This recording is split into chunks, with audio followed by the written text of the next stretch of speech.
In this video, we'll be looking at the early development of the Nazi Party and the Beer Hall Putsch of 1923. Okay, so far we've been looking at the early challenges to the Weimar Republic, and then during the late 1920s, the country starts to get back on its feet under Gustav Stresemann. Here we're going to rewind a bit and look at the story of Adolf Hitler's early career. So first of all, a very quick backstory. So Hitler was actually born in Austria, not Germany, in 1889. Hitler's father was strict and often violent, and Hitler was deeply attached to his mother, who died in 1907. After her death, he moved to Vienna, hoping to become an artist, but he failed to get into the Vienna Academy of Fine Arts.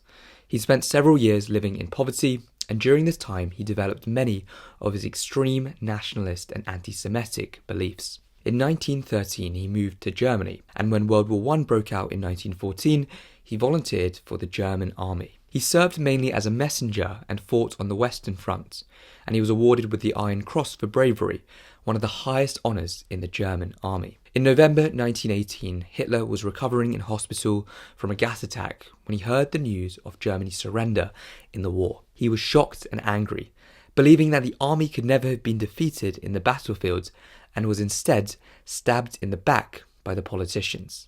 And here's where the story really begins, because after the war, Hitler moved to Munich, which was the capital of a region of Germany called Bavaria. Bavaria was a hotbed of extremist parties and separatist movements in the Weimar Republic. In 1919, he was sent by the army to spy on a small right-wing party called the German Workers' Party, the DAP, founded by Anton Drexler. Hitler attended regular meetings, but found himself agreeing with their ideas, and he joined the party in September.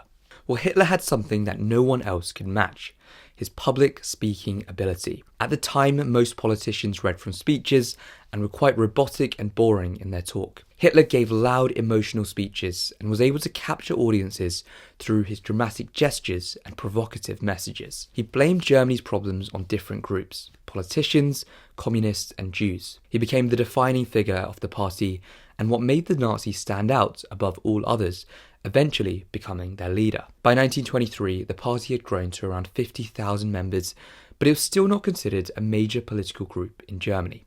Hitler also started to reorganize the party in these years.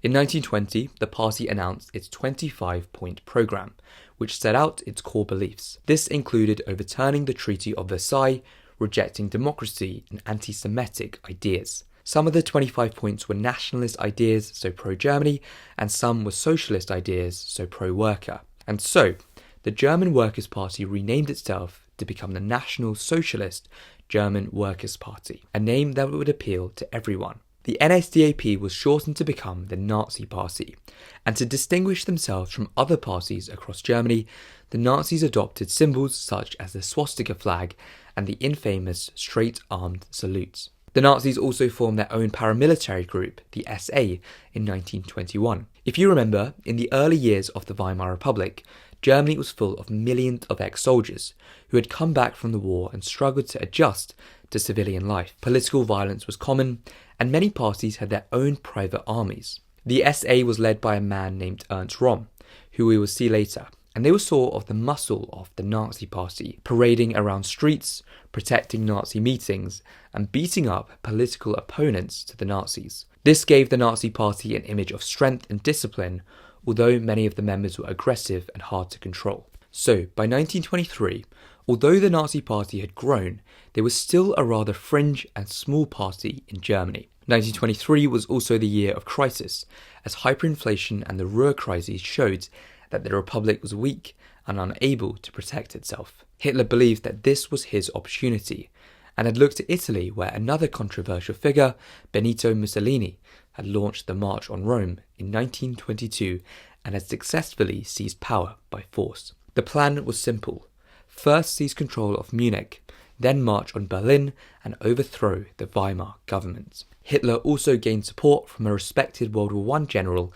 Erich Ludendorff. It was intended that Hitler would become the head of the government and Ludendorff would be made head of the army. So here is what happened in the Beer Hall Putsch.